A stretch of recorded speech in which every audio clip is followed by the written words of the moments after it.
GDPR, I'm sure you've heard about it. I'm sure you might be a little bit worried about it. So let me clear the air and help you understand what you need to be prepared for GDPR. Now, the date to become compliant has already passed, but it's not too late to get into compliance. Obviously, if you think you might be audited, the sooner you get into compliance, the better.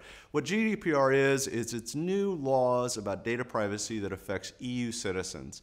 But it's enforceable in the United States because it's the way that it's been adopted, it's enforceable for US companies as well.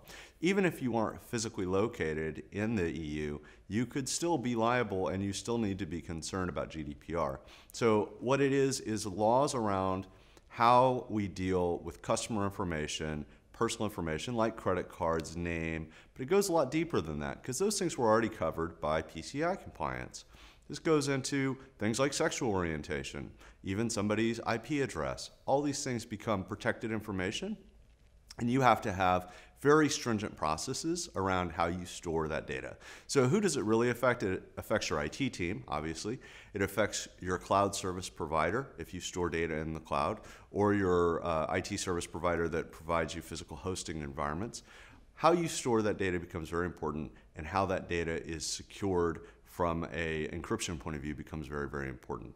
Now, if you don't ever do business with EU citizens, then great, you're not affected. But chances are this will roll out to be broader and broader coverage over time. So it'd be a good idea if you do deal with customer information, particularly large volumes of customer information, that you're very aware of this. I'll give you an example of how a US-based company might be affected, for instance. So let's say you have a hotel in the United States, but an EU customer comes and visits your hotel. Well, you're going to store their information. You'll store their credit card, their name, maybe their personal preferences about their room. All this is now protected information. It has to be up to the standards now of GDPR and how you store that information. And then if that customer wants you to delete their information, they now have the right to do that. So you have to be able to retrieve it, delete it, and show proof that that information is now no longer in your systems.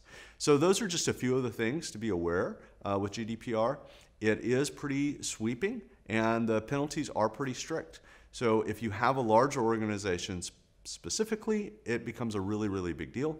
For smaller companies, it's probably not as big a deal for you, but it still might be something to think about, particularly if you do a lot of business in the EU. It will be important to your business.